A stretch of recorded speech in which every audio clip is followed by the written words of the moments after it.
안녕하세요, 김사입니다. 오늘은 신부의 과도한 금전 요구 이 부분에 대해서 한번 얘기를 해드리고, 또 한편으로 있을 그 업체 결혼과 연애 결혼의 비교를 섞어서 좀 해드리겠습니다. 며칠 전에 구독자분이 연락이 오셨어요. 연락 온 내용은 한 세 가지로 압축을 할 수가 있는데, 신부가 쌍꺼풀 수술을 해달라고 하고 오토바이를 사달라고 하고, 그리고 부모님을 태국 여행을 보내드리고 싶다, 이 얘기를 어떤 구독자분이 하시면서 고민을 많이 하고 계시더라고요. 결혼한 지 얼마 되지 않았는데 신부가 과도한 금전 요구가 있다, 그래서 고민이다, 뭐 이 정도 얘기인데, 제가 아주 정확하게 듣지는 못했지만 이런 류의 고민이 국제결혼 업체를 통해서 하신 분들은 좀 있어요. 근데 아셔야 될 게 뭐냐면, 국제결혼 중개에 대한 계약은 국제결혼 업체하고 하신 거예요.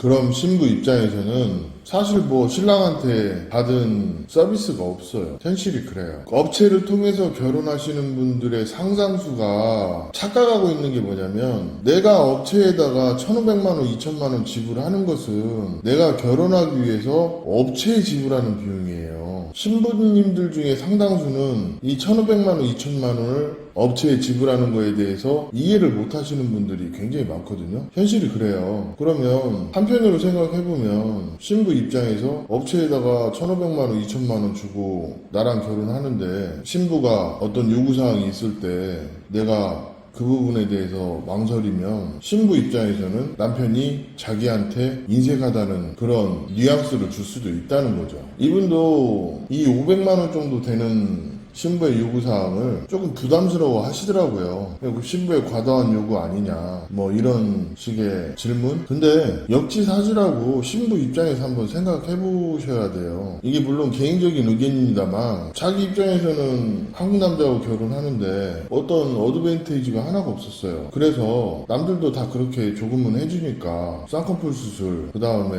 오토바이, 부모님 태국 여행, 이거를 요구했다고 합니다. 근데 요구하는 것 자체가 나쁜 게 아니에요. 우리가 포인트를 잡아서 얘기해야 될 거는 신부의 과도한 금전 요구예요. 이 신부는 이런 거를 해줬으면 좋겠다는 의견을 제시한 거지, 지금 뭐가 일어난 게 아니잖아요. 그리고 부부가 되어가는 과정 중에 기브앤테이크가 분명히 있거든요. 그런 부분에서 하나의 소재로 사용하고 신뢰를 돋보게 만드는 하나의 과정에 이것도 좋은 재료가 될 수가 있어요. 그렇기 때문에 이 업체들이 잘못 설명해왔던 자신들의 프레임, 이런 것들을 그게 마냥 옳다고 얘기할 수가 없다는 거예요. 우리가 파혼의 주된 사유 중에서 신부의 과도한 금전 요구, 이 부분이 사실은 파혼 사유 중에 굉장히 많거든요. 보통 한국 남자가 베트남 여자하고 파혼할 때 신상 정보를 제대로 제공받지 못했다, 그 다음에 신부의 과도한 금전 요구가 있다, 아니면 신부가 행실이 바르지 못하다, 이런 거 가지고 많이 얘기를 하거든요. 근데 과도한 금전 요구라는 거는 상대적인 거예요. 쌍꺼풀 수술하면 한 50만원, 100만원 이 정도 할 것이고, 오토바이 한 2,300만원 할 것이고, 부모님 태국 여행 패키지로 가면 한 돈 빼기면 할 것이고, 한 500 정도 되는 건데, 이거를 신부하고 잘 상의해서 잘 끌고 가는 게 중요한 거지, 업체 결혼했으니까 와이프가 이런 요구를 하면 안 된다, 이거는 좀 다른 얘기예요. 한국 남자들이 이런 부분에서 실수를 많이 해서 신부 마음을 얻지 못하는 그런 것도 좀 있어요. 제가 말하고 싶은 거는, 한국 남자들 중에 상당수가 업체 결혼을 하면서 베트남 여자를 갑을병 계약의 병 정도 되는 계약의 연장선상에 있는 그런 걸로 본다는 거죠.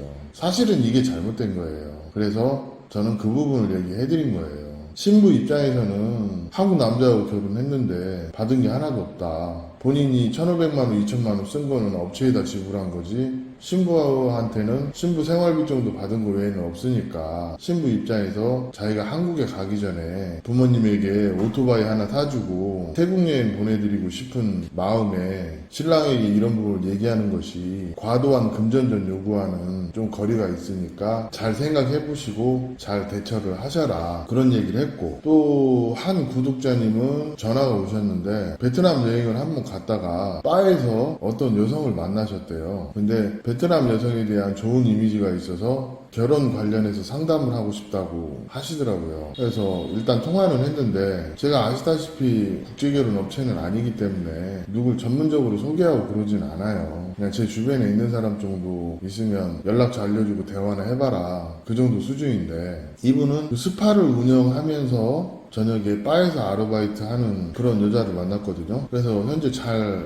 대화를 하고 있대요. 근데 베트남에서 보면 가라오케를 다니거나 바를 다니거나 이런다고 해서 여자들이 다 이상하진 않아요. 왜 이런 얘기를 하냐면, 가라오케를 다녀도 용돈벌이를 하기 위해서 잠깐 다니는 여성이 있고 전문적으로 매출을 하는 여성이 있어요. 그게 섞여 있기 때문에 우리가 알기가 어려워요. 바도 마찬가지예요. 바도 손님들이랑 개인 합의를 통해서 2차를 나가는 여성이 있고 그렇지 않은 여성이 있어요. 그러면 한국 사람들이 외모도 좋아야 하고 착해야 하고 뭐 이렇거든요. 근데 베트남에서 외모 좋은 여자는 가라오케하고 바에 다 몰려 있어요. 그리고 얘네들은 거기에서 일하는 게 그렇게 나쁘다고 생각 안 해요. 왜? 그냥 손님들하고 얘기하고 몸만 안 팔면 되지, 아니면 몸을 팔고 정당한 대가를 받는다, 뭐 그 정도 생각이 여기 여자들 일반적인 생각이거든요. 근데 40대 50대 아재가 솔직히 바나 가라오케 여자 아니면 일반인 여성 중에서 수준급의 미모의 여성을 만나기는 진짜 힘들어요. 왜냐면 솔직히 40, 50대 되면 볼 거 없는데 20, 30대 한국 남자들이랑 경쟁이 안 되잖아요.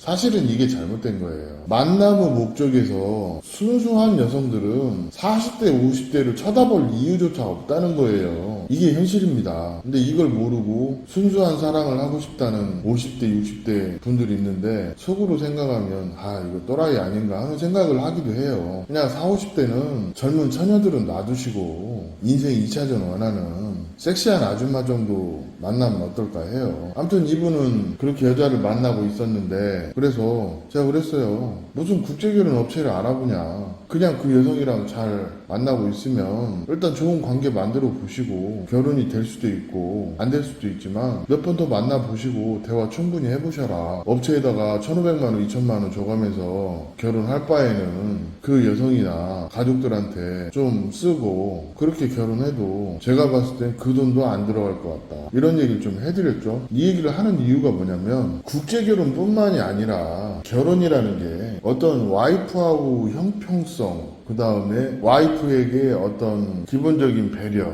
경제적 지원, 이런 부분은 한국 여자하고 결혼해도 마찬가지예요. 근데 너무 돈 없이 결혼하려고 하는 남자들이 많다 보니까 이런 부분에서 돈 하다 보니까 이게 좀 와전이 된 부분이 있는데, 결혼이라는 것 자체가요, 어떤 식으로든 돈은 들어갑니다. 그러면 그거를 적재적소에 현명하게 잘 쓰는 것도 결혼하는 한국 남자들의 몫이라는 거죠. 저도 첫 번째 구독자님에게 그런 취지로 설명을 했어요. 한국 남자들이 국제결혼 할 때 업체에다가 1,500에서 2,000만원 지불하면 그 돈을 자기가 자기 마누라에게 줬다고 착각을 하시는 분들이 좀 있어요. 이 부분은 분명히 입장 차이가 있다는 거를 제가 짚어드리고, 뭐 결혼할 때 연애하시는 분들도 처갓집에다 한 500만원 1,000만원 써가면서 결혼하는 게 요즘엔 현실이기 때문에 업체에다 비용 지불한 거는 잊어버리시고 와이프한테 쓴 거는 없으니까, 팩트가 이러니까 이 부분을 잘 처신을 해서 신부 마음을 얻어가는 과정이라 생각을 해라, 그런 얘기 했고, 두 번째 구독자님한테는 뭐 베트남에 사람 만나는 거 별거 있냐, 사람 괜찮으면 뭐 바에서 만난 게 뭐 중요하냐, 나이가 40대 중반인데, 이런 얘기 하면서 좀 현실적인 성공하는 방법, 이런 얘기 좀 해드렸죠. 그러면서 뭐 바나 가라오케가 다 2차를 나가는 것도 아니고, 베트남에서는 바나 가라오케에서 알바하는 애들도 있기 때문에 지인이 여부는 본인이 직접 신부랑 많은 대화를 통해서 또 대화를 하다 보면 생활이 체크가 되잖아요. 그러면 이 여자가 매일 가라오케에 나가는 건지 말 그대로 징검다리로 생활비를 보존하기 위해서 잠시 다니는 건지, 이런 거는 조금만 대화를 해봐도 알아요. 그렇기 때문에 요즘에 무슨 베트남 여자에 대한 베트남론, 베트남에 관련된 플러팅, 이런 것들이 너무 많은데 유튜브에 공개된 정보와 진짜 현실은 좀 달라요. 그리고 업체는 업체 입장에서만 얘기를 해요. 그러면 고객님들은 반대로 나와 결혼한 배우자니까 배우자 입장에 대해서도 생각을 하고 배려를 해야 한다는 거죠. 저는 개인적으로 좀 이 업체의 결혼 시스템이 아직도 개선의 여지가 많다고 생각하는 부분이 있습니다. 그렇기 때문에 오늘은 이 정도만 하고 국제결혼 심화학습 케이스 바이 케이스로 시간 될 때 한 번씩 설명을 해보겠습니다. 오늘 이야기는 여기까지 하겠습니다.